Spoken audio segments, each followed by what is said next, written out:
Hey. This week we have Stay and we have a special guest, Jeff, our lead librarian from the hardcover team on. Welcome, Jeff. Welcome, Stay. Hi. Hey, Uh, welcome, Jeff. Jeff joined us as a librarian last year. We definitely realized it was like a missing piece in the team. Is like we have so much book data, and so it's been great working with you so far. Um, Thank you. Can you, maybe introduce yourself and tell people a little bit about yourself? Well, I, high level stuff. I've lived in the southeastern U.S., Jacksonville, basically for international audience familiar with U.S. geography. Look at the southern peninsula on the U.S. on the East Coast, and right where it starts bending off to the east, that's basically where I live. Um, I've been reading for years. In 2008, 53 books was a pain to hit. And last year I hit 180 books. So, this year I've started off the year. I've already read five, and I've got another four currently on my list to read, just so I can knock these out so that I can focus more on my hardcover duties. So we'll see how that goes. Nice. For those Yeah. books. Oh yeah, go ahead. No, I was about to ask how. Like 5 books. It's the 10th of January. I mean, yeah. What's the method? Is there a Well, catch? Is um, there? I read a lot of them, honestly, with Amazon Fire's text to speech AI narration. Um, so I'll be sitting here like over work or doing something else, playing video games or whatever, listening to essentially an audiobook at that point, even though it's text based in reality. Um, and that's a large part of my reading. One of the books that I actually finished earlier today was an actual audiobook that I'll sit there and listen to at work when I'm stuff and trying to find everybody in Q land. Okay, I'll have an audiobook on. When I go to my parents' house near Atlanta, Georgia, about 300 miles away next week. Okay, well that's a 7 hour drive one way. Okay, that's easy audiobook time, especially since it'll be just me on this trip. So really, I read wherever, whenever. I actually have an album on my Facebook page, reading while I'm traveling, and I'm literally in some cases like sitting there on the beach in Mexico with my Kindle, or standing there waiting for my wife who's in a line at Disney World, just standing there with my Kindle reading. So, Man, for audiobooks, are you one of those like who can do like crazy speeds, or are you usually listening at like 1x? closer to 2x or so. The last one was on 1.8. It really depends on the exact narrator and their own cadence and everything. Some of them talk so fast that if you're going much more than 1.25 or so, you're going to miss them anyway. Some of them draw so much that you can speed them up to probably 5 or 10 and not miss anything.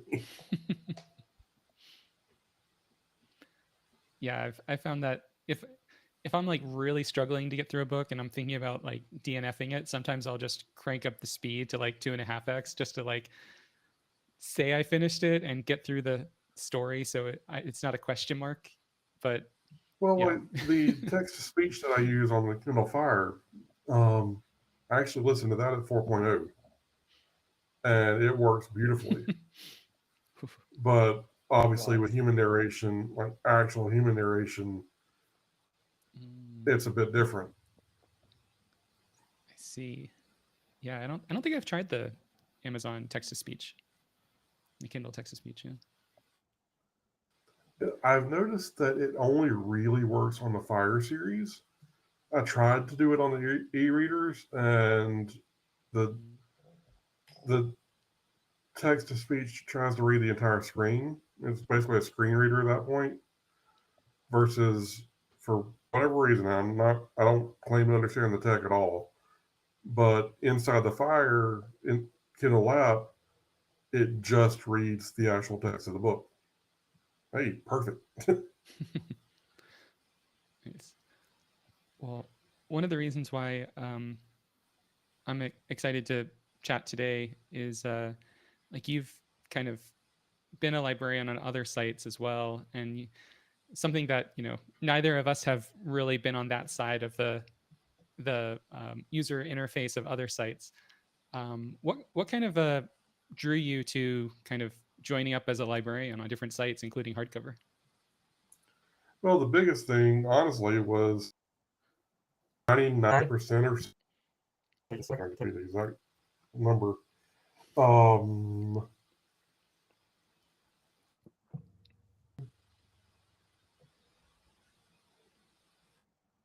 yeah, literally 93.8% of my reading since 2019 has been advanced reader copies. And some of these books I'm reading, a couple of them that I have right now won't be published until August, and in one case in particular, basically Labor Day, which for those again outside the U.S. is basically the end of August. And we're in January In now. some cases, those aren't on book sites.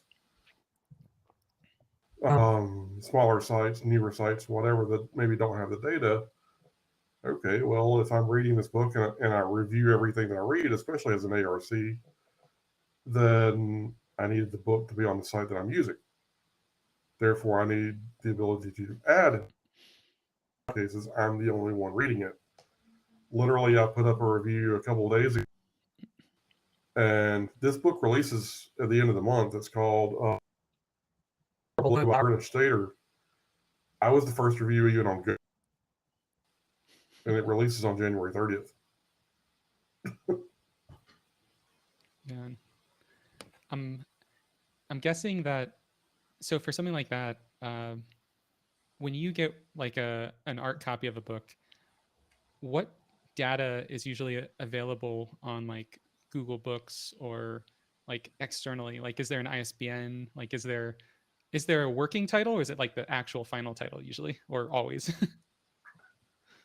Most of the time, it tends to be the final. Sometimes the description gets tweaked. I've actually had one case that where the title was actively changed between the time I picked the book and publication date. And in that particular case, I agreed with the author more than the publisher about what the title should be. But hey, that's one of those decisions that sometimes the publisher gets to make regardless.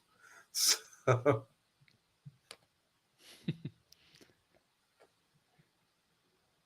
Yeah, this is amazing. I'm wondering, like, are there any risks to having, info and reviews about arcs published like so far ahead of the actual release date? I've always wondered, if there's like a certain, unwritten rule, like when are you supposed to publish it, or is it like whatever the publisher or the author decides? there is no real unwritten rule that I'm familiar with. And I mean, I've been doing this for a few years across. I work with St. Martin's and Harlequin, and even some with Berkeley, although not on their blog tour program as much. All the way down to individual authors and small independent publishers. Um, if there is a unofficial rule about it, I've never uncovered that. Some publishers will explicitly say, "Hey, we don't want anything about this book to be released until 2 weeks before publication or 30 days before publication." Um, Usually that seems to be more on a book by book basis than even a publisher basis. But I'm sure there are certain publishers out there that know we do this for every book. Okay, I just haven't read enough of your books to notice that. Yeah. Yeah, that's interesting. I was wondering because you mentioned the title. I was wondering if a publisher might like see the book data somewhere and go, "Oh, okay, crap, we just changed that title. We gotta like reach out to." I've seen this happening. I on maybe it even happened on Goodreads. I mean, I know some authors are very mad that data is getting leaked about their books. So, yeah. It, Well, and I that's had one a thing that I try to be very careful about. And this is actually a discussion I've been having on Threads a little bit today as well, with apparently some news that has come out today about one of the books that's releasing in a couple of weeks. That's book three. I think it's Sarah J. Maas. I think. Well, her and the publisher have released some details about the ending of book two, le- trying to hype up book three. And there's a lot of discussion on Threads. Okay, should authors spoil their own books? When are spoiler discussions appropriate, et cetera, et cetera. yeah. That I use personally, that I don't really enforce against anybody too much, is that if it's not in the description of the, and it's not obvious from the genre. So, for example, the couple in a romance is going to, that's a given, right? But if it doesn't meet one It's of not a those two tragedy. things, it's a spoiler, period. So I don't care if it's the name of a tech or if it's something that you think is so minor. For me, if it's not there, I can't directly mention it in my review, period. Yeah. Yeah, I guess yeah, if you're doing like an advanced review, it's potentially a different style of review than if you're reviewing it after it's launched, because you want people to read it and get hyped up about the book, while after um, it can almost be like a journal review where you're saying like spoilers and marking those as spoilers. So it sounds like you tend Well, to I not mean, mention spoilers, or do you kind of do that and still mark them as spoilers? well, I hint at things and I will try to come up similar things. Like for example, in my review of Deep Freeze by Michael Crumley, that actually released yesterday. I wrote the review last week because I didn't read the review until last week, or didn't read the book until last week. It was my first book this year, actually.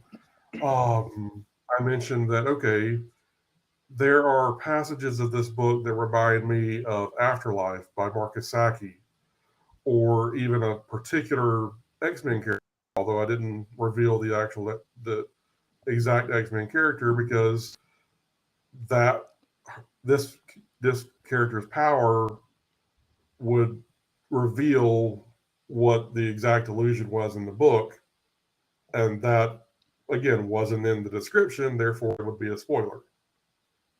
So I just said, okay, there's an X-Men character that reminds me of something that happened in this book.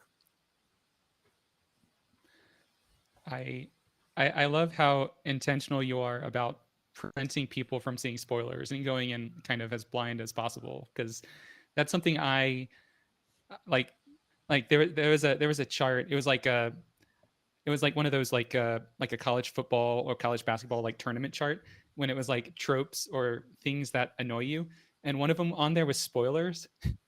And there were a whole lot of other things that annoyed people, and spoilers was the one that won for me as the most annoying thing someone could do. Like if someone spoils a movie or a book that I am really anticipating, I would like shut off the call or leave right there. And So thank you for that. especially again as somebody that primarily reads advanced reader copies, and like Jeremy Robinson, I don't know how visible my shirt is, but I've been doing it for him for years, and in a couple of cases recently, I've had the opportunity to read major books that are highly anticipated from this guy, and I've read them months before anybody, even in his own Facebook group, much less anybody in the public. For example, Singularity released, I want to say at like the end of 2022. I had read it almost at the beginning of the year. Kingdom releases in March. I read it back in the middle of December. Both of these are finales to major events that have taken years of reading and writing for him. And I read them almost 6 months to a year before anybody else. That's pretty So, funny. okay, I cannot, as excited as I am about these books and as phenomenal as these books were, I have to build up the hype even within his own fan base without giving away any details that his fans that know even more details than I remember will pick up on. So I have to be able to hint at things and make outside connections that hint at things without actually giving anything away, which is a challenge. Yeah. I've not gotten into the advanced review copy kind of sector of books, but yeah, that's a lot to consider But when getting into it. and Yeah, I to be actually fair, on wanted the flip to. side, there are times that okay, the book wasn't that great for me for whatever reason, and usually for me it happens more with nonfiction, to where okay, I have what I try to have is objective-ish standards. One of the biggest ones being lack of bibliography. In Christian nonfiction is called proof texting, where you like cite a Bible verse in defense of your point that may be out of context or whatever, right? Those are automatic star deductions for me, period. But sometimes there'll be more major issues, whatever. I've literally done even advanced review copies as a 1 star. And then I have to go in and detail these are the problems that I encountered without being so hyper specific that it gives things away in too much detail. So like I will try to warn people, okay, this guy come like the war below. Hey, this guy comes in from hey, climate change is real. Um, the entire basically the entire point of the book is we need these minerals, but they're buried in some cases under Native American sacred grounds, or they're buried under this location that this one particular flower, this is the only place on earth that this particular flower, and yet we need this. So the entire point of the book is basically examining in various scenarios how do we balance global needs to combat climate change for these rare earth minerals versus this hyper local, hey, this is literally the only plant, this is literally the only place on earth this plant grows. Whole Yeah, that's a avatar fine Fern path. Gully. Yeah, Yes. exactly. Yeah, actually, my question was about that. If there's a book you really don't like, you mentioned, you're doing a lot of hyping for the community. If there's like a book you don't like, there's that fine path to thread. I mean, what would really like make you? Is there anything that would make you like not recommend it, or does that go Basically, outside if it the art review? becomes Yeah. some of the big things for me is that if it becomes hyper preachy from any, I don't care the perspective that you're coming from. I'm an objective-ish enough reader or wide enough reader that okay, I can accept whatever premise you're coming from, but if you're going to make strong claims, give me strong evidence. That's one of the reasons for my bibliography issue in particular. Okay, if you want to claim that the sky is actually green and that we all perceive it wrong, okay, well, if you have a bibliography that's 5% of your text, dude, come on. But if you have a bibliography that's, say, 30 or 40% of your text supporting all your claims, at minimum, I can come in and say, hey, the dude is wrong. He's hyper preachy. He's got all these things going on, but at minimum, it's a well documented examination of what he's claiming.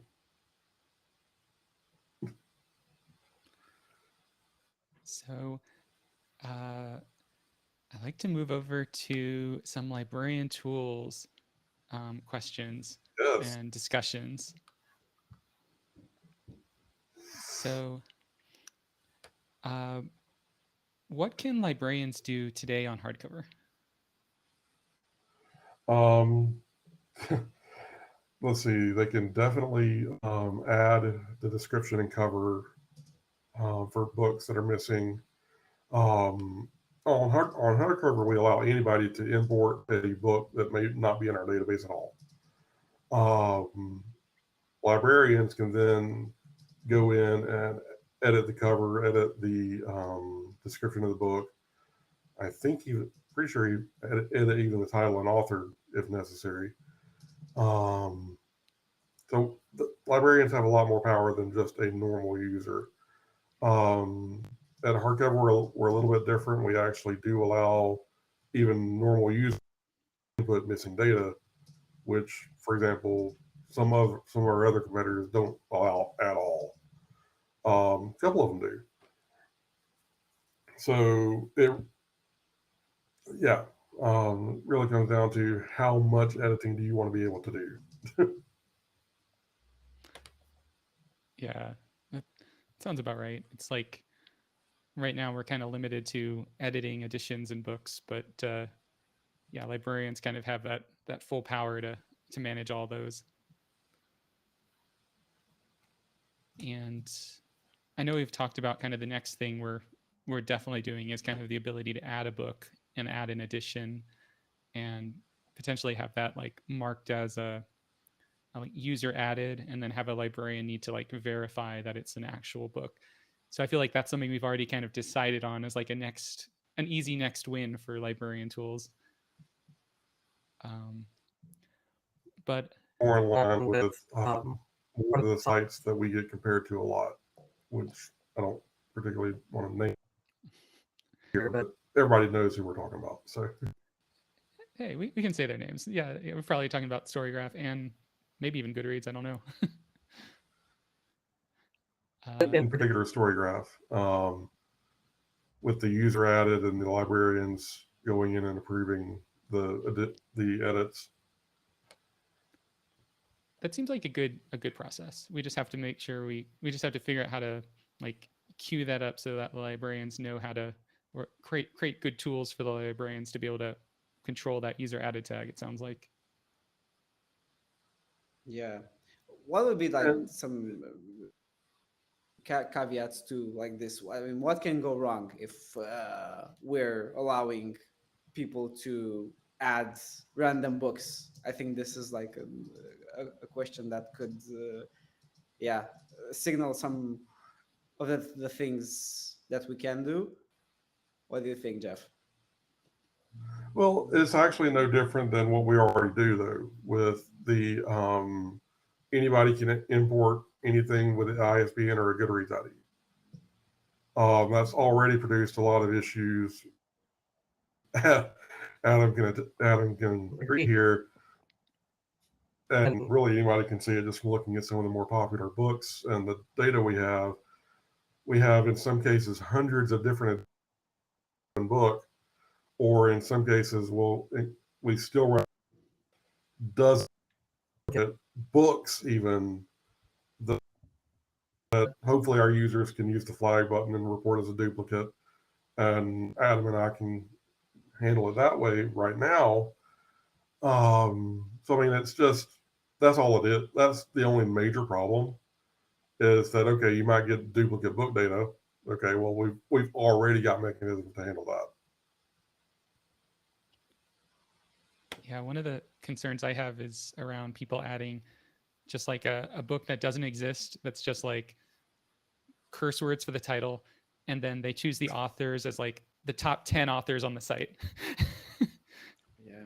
And in that case, yeah, in that case, it'll be very obvious, and the librarian can just reject that. Or, hey, at any point, I can flag a book for you and I to look at. Wait a second, this doesn't look right. So just to make that crystal clear for everybody listening at any point, think something looks weird on the day for a book, flag it. At minimum, Adam and I can look at it. Yeah, and that kind of makes me think of something that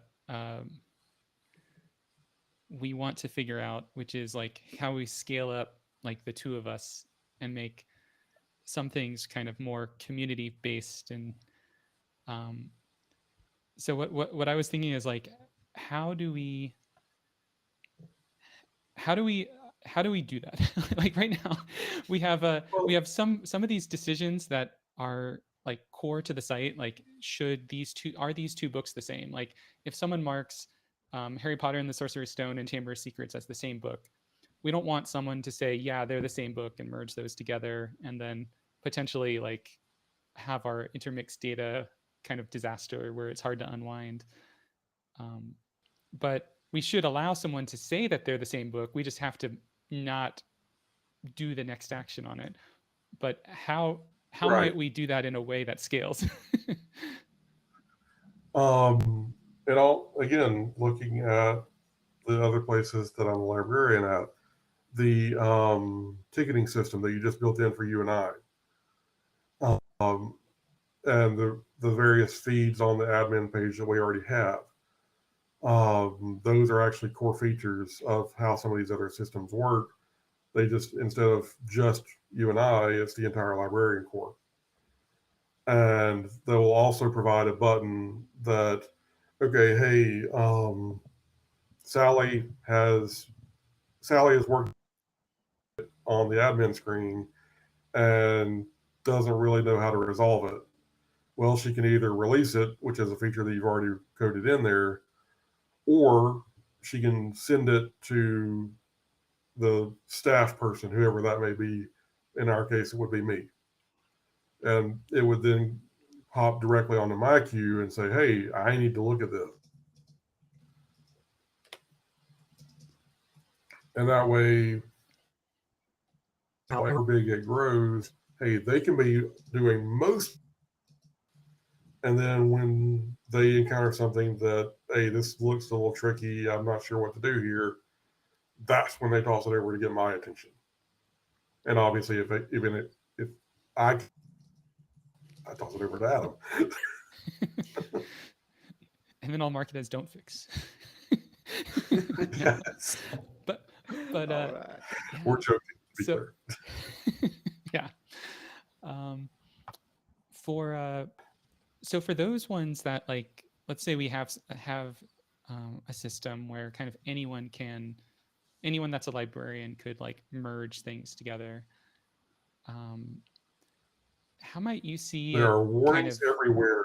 Be very careful. So on every page that I've seen, on every site that I've seen this on that I've been a part of, it's almost like above and below, like where you merge things, like all over the place, big bold letters. Be very careful. Make sure you know what you're doing here. Gotcha. But then there's still no safeguards to when they actually do it. So yeah. What if they undo it? I mean, the possibility of undoing it could save us a lot of trouble if we can do like undoing really easily. At least we'd know. Of these things were merged, and Jeff, as well, and a that head very well librarian, could be yeah. that even when a librarian does it, it still has to come to Adam or I to approve it. That may be one safeguard that we could build in. And granted, that means more work on our end. But at least then, okay, if it is one of these ultra critical, hey, this could really screw things up. Okay, at least we have to look at it first. That's neat. It's almost like if the merging or splitting, whatever the action is that a librarian's doing, if it has an impact greater than a certain threshold, then the action doesn't happen immediately. It gets sent to one of us, but it's already like pre-approved by a librarian. So we're just saying like yes, execute, or no, don't execute. Exactly. At our level, it would exactly be do it or don't. Period. They aren't. Hey, this is what we think should happen. Blah blah blah. Yes, it should. Awesome. Done. And we click a button and it just happens. Done. Yeah, and that could probably even filter down to the site itself. Like if a librarian marks two books as duplicates, it doesn't need to go to a duplicate queue on the admin. It should just merge them. Or if Right. it has a above the threshold, then we need to check it. Yeah. Exactly. I'm taking some Do you notes here. see like a scenario where like these roles that we'd have as admins would be passed to either level of librarians like that have is like in the middle of the admins and the normal librarians, or like confirmed in some other way? I'm thinking of stuff that happens on Wikipedia. I'm wondering like how their system works, and if the decision has a do you see like an intermediary level that could handle that instead of it being pushed all the way up to one of you? Well, Goodreads in particular actually has a concept of a super librarian that sounds fairly similar to what you're talking about there, Steve. To where they're Mm-hmm. not staff, they're not like full admins that have full power the way Adam and I do, but they're also not just a normal librarian. They do have elevated powers and they can handle more tricky situations. I see that that seems similar to how we have our like librarian roles. We have a concept of a so we have like four different roles for librarians. We have a appender, which means that they can add data to missing fields. Like if there's a description missing, they can add that data, but they can't change any data. Then there's editor, which is someone who can edit any data. There's librarian, which is you can edit any data, plus you can edit some very specific serious fields like the URL slug that might break links to that book. And then we have admin, which right now is just Jeff and I, which there's not really any usage for it other than those users also have access to our like Rails admin reporting system.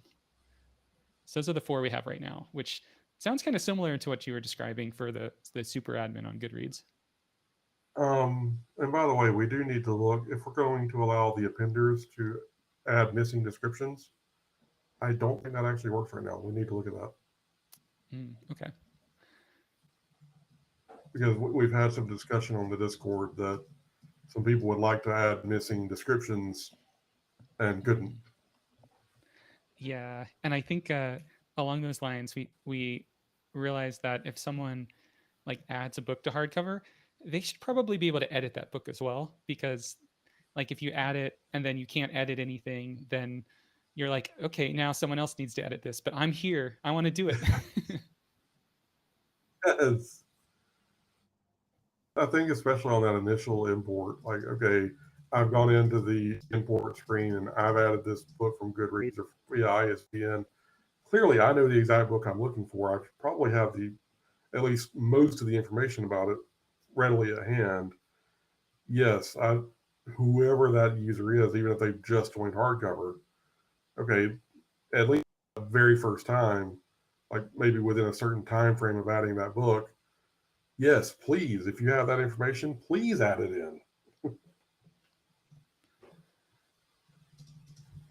Yeah, that would be amazing, especially for covers. I have my concern with covers that are imported, I think, from either Open Library or Google Books in a They're pretty always so low small. resolution. So Yeah. yeah, yeah, they're very small, and there's nothing we can do.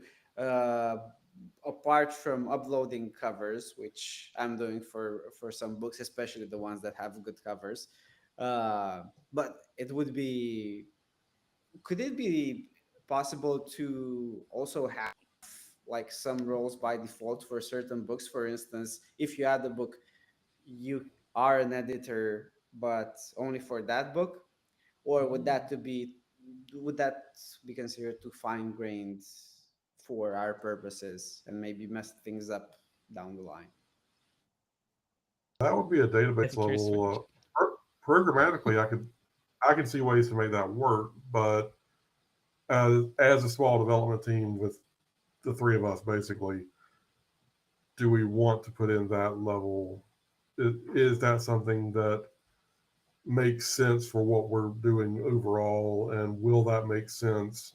Okay, it makes sense when we have 5,000 users. Will that make sense when we have 50,000, 500,000, 500 million, etc.? Yeah. I have a feeling we'll be able to get pretty far by having the person who initially created it edit it, plus the librarians, plus supporters, which we haven't even mentioned yet, is that supporters also get the ability to edit books the same as librarians. It's kind of the, the paid way to edit books. And we could still, I would still absolutely ban a supporter if they were not, you know, coming up to the librarian standards that we have, or at least maybe remove their ability to edit books. Yeah, and that's fortunately we haven't had that problem yet. I mean, obviously the librarian core, the shush, is still very small for us. I mean, we're still a fairly small site in terms of our overall users. But as we grow, let's face it, that will happen at some point. Yeah.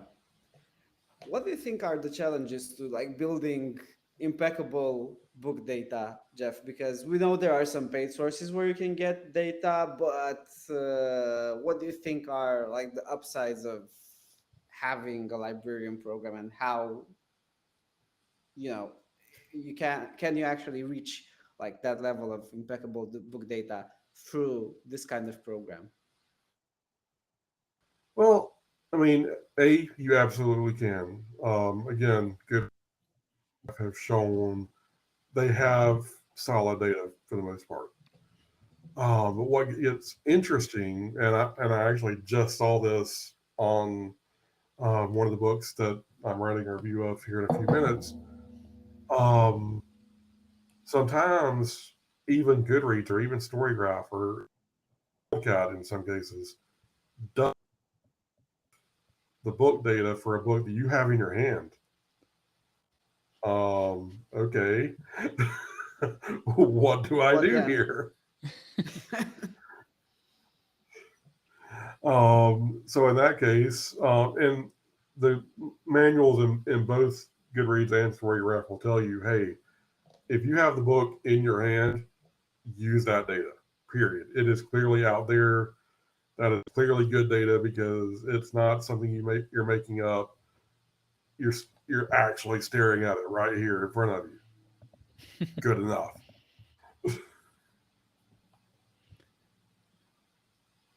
For this is kind of a broad question, but aside from being able to add books and add editions, what would you see as the most like urgent thing that we need in the librarian, the shush right now? And that could be either a tool or a system or a process. But what like comes to mind for you? One of the biggest things is not even adding books right now, is adding genres to the books and moods and content warnings and tags. That we have a lot of book data.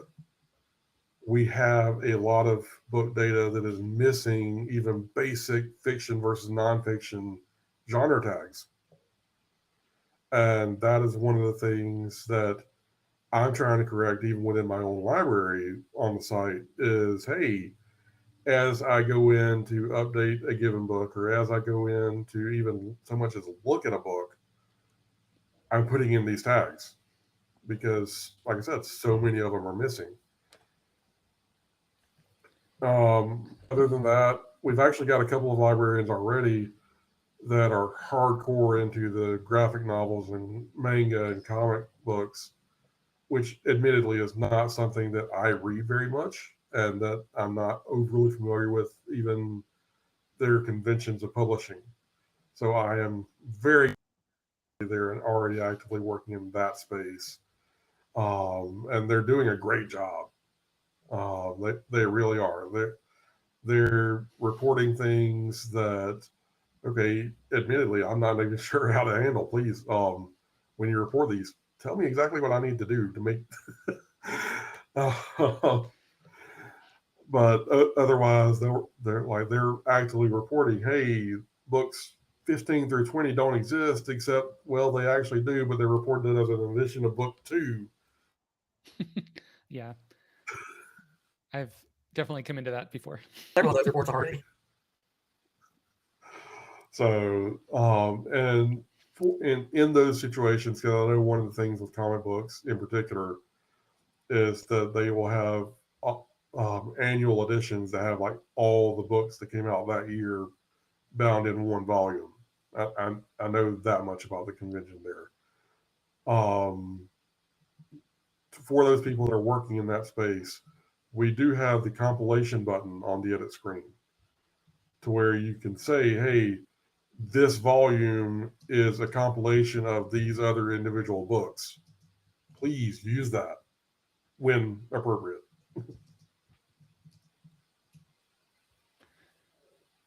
Yeah, and right now I don't think we're showing those compilation books in the book page, which is one thing that I'd like to do. So like, if you mark a book as being like this book is a compilation of these other three books, we could show those other three books on the book page, which that's an easy one. But yeah, for for the genres, moods, and tags that you mentioned, yeah, right now, like we're all of those are user voted, so it's anyone on the site can just mark a genre, a mood, or a tag, and that we use the 5 most popular genres, moods, and tags on the book page and as like the official tags for that book.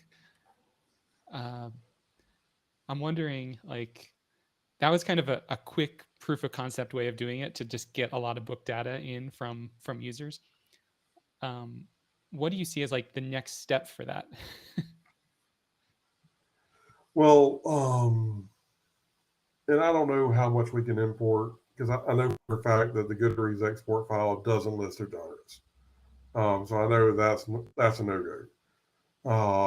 I haven't checked the StoryGraph export file. I'm less familiar with like the Open Library API, what we can get from there. But maybe there's ways to grab from some of these external sources that we're already connected to. Maybe. If not, hey, brute force works. The more librarians we get, the more users we get adding this stuff, we'll eventually get it all. Yeah. I think one kind of lingering question in my mind is whether or not we end up like um, just going off of what's popular in terms of tags, which is kind of the Goodreads approach, or we formalize it and like have the librarian say like these are the tags that need to show up for this book. That would actually be similar to like the user added tag that we're going to add on these books as users add them. That could very well be, hey, these are what users have said, and then librarians can actually go in and approve, and those would be the official ones. Other things, just thinking off the top of my head, I'm not even sure how, if or how these could be done, but potentially with web scraping technology in particular, maybe we could go not necessarily to other competitors. That may get iffy, but certainly to publishers or even authors on websites in particular. Okay, hey, if we can find this publisher's website, and the publisher lists the genres that the publisher says this book is in. Okay, hey, that's at least a authority on that book. I mean, it's the publisher. Yeah. Yeah, genres in particular are one of those ones that I've read a lot of like different categorizations about for like flat level genres, hierarchical genres, um, ordered by popularity, ordered by professionals or admins. There's just so many ways of doing it. I feel like we'll Yeah, we'll probably end and up then there's the shifting like whole 10 times. yeah, and then there's the whole Onyx classification level, which is an entirely different beast. That I know another site, Book Hype, actively uses over there, which has its some applications, and um, the developer there actually uses it quite well within her system. So looking at the possibility of bringing that over to hardcover as well, again, just to have a more objective standard ish. But there again, like, okay, whose objective standard? Well, it's got to be someone's at the end of the day. Jeff, Exactly. you, And yeah, at some point, it really does come down to which standard are we as hardcover going to say this is the one we're going with? yeah. And since you mentioned authors and publishers, I was wondering, like, what librarian tools would impact most authors and publishers? Because we are planning some updates in this area, and I'm wondering, how do you see this happening, and what do you think helps authors most, even from this perspective? Like, an author has a book, their data, like how they can like impact it or work with it in Well, some way. one thing in particular, and especially with so many authors having in some cases, several pen names, is the ability and responsibility of making sure that we're we're putting the appropriate author on the appropriate book, which is something that even Goodreads has problems with at times. Because, for example, an author that I've been working with for years, David Wood. Well, there's another author named David Wood, most is prolific, but the books they write are nothing alike. Or like a more generic, like a John Smith. Okay, well, there may be thousands of John Smiths. How do we know which is this John Smith for these books? And that's one of the things I've heard authors complaining about the most. Again, even on a Goodreads, is they put my name on the wrong book, or they didn't put my book with my author profile. Okay, we need to try to do what we can to make sure we get that right. Yeah. Would you see an author like claiming their profile and immediately being able to do those edits, or is there any other way you'd see it happening? Yeah, the concept of a claimed profile, especially on Goodreads, does allow them to go in and do some of that. But even there, the librarians over there have to get involved with at least some of that process as well. Um, Actually, Goodreads librarian, so I'm not as familiar with their exact there. But I know hardcover, because I've gone in and been editing some of this data myself. There will be authors that, okay, it's like Michael W. Smith versus Michael W.S. Smith, or whatever the case may be. This is actually one thing that, Adam, we can do on the back end that again, Book Hype has actually done very well with a list some of the books by this particular author, like when you're adding the author, and that way, okay, if the author is already within the system, that helps guide you as to which Michael W. Smith you're looking at. Mm-hmm.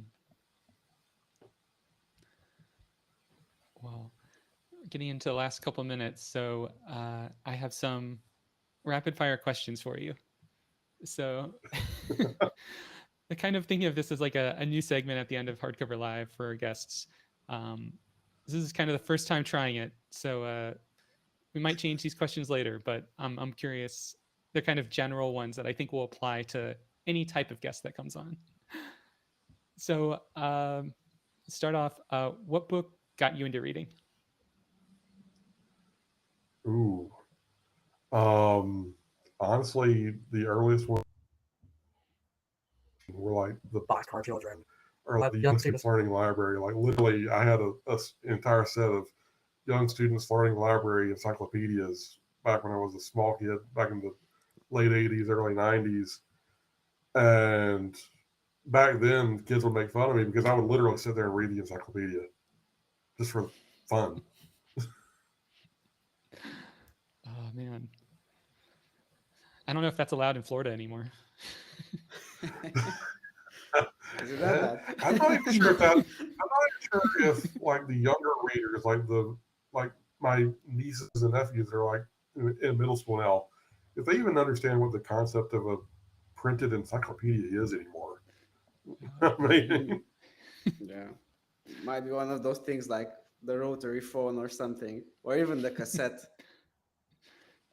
It's like if you printed out Wikipedia. Yeah, see, you sold it. Okay. Second question. What's the book you find yourself recommending the most often? ooh, I don't think I have a set book. I do have a set author, and that's Jeremy, obviously. Basically, anytime I read a sci-fi book, which I mean, let's face it, happens a lot. Hey, have you met Jeremy yet? But as far as a particular book, I really do try to. If somebody says, "Hey, I want a book about blah," I thought that I could probably find something relatively close, and it really depends on what's at, in that section at that moment. What a like I've never read a Jeremy Robinson book. So if you were to recommend one for me as a sci-fi reader, what's a good entrance point? Well, in some cases, I would say the complete trilogy, which was just released last spring. That's actually this is the Killed Me shirt. Um, he wrote a book called Hunger years ago that I actually create. He actually featured me in the chapter one. I solved the world hunger and apocalypse in the process. Well, for years, I was begging him, like he wrote the sequel, Feast. And then for years and years and years, I was begging him, begging him, begging him, you got to kill me off. You got to finish this trilogy. I need to know what happens. And then when he released the last spring, he finally included Famine, the last book. And yes, he finally killed me off in glorious fashion. It was awesome. Amazing. That's awesome. I added it to my want to read list. And yeah, to wrap up, so let's say you have a day off, or maybe you could even go anywhere in the world. You have any setting you want to read a book. Describe your like ideal atmosphere. What would that look like? Where are you? I've What read does it look so like? many What does it different feel places. like? In all honesty, if I could go anywhere and just chill out with a good book, I've never seen the Pacific Ocean, and that's absolutely one of the things on my bucket list. So for me, hey, give me some island in South Pacific, Bora Bora, even Hawaii. I don't care. Something out there where I can just find a beach chair. I've got my Kindle, maybe a drink, maybe a good cigar. I'm good. Let's go. I've done that all over the Caribbean. It'd be awesome to do it in the Pacific. That sounds Not bad. that sounds very nice. I could see myself doing that with the strawberry daiquiri and some. Exactly. Oh, wow. Thanks so much for chatting today, Jeff. I took a bunch of notes about some things, and I have a feeling in the next step's going to be like prototyping out some of these things and chatting with you about them. So yeah, I'm excited to go to that next Awesome. step next. Yeah. It's been That's great. fun. Thanks, guys. Yeah, thanks. Have a good one. Thanks everybody in the audience as well, and yeah, see you next time. Yeah, see y'all next time.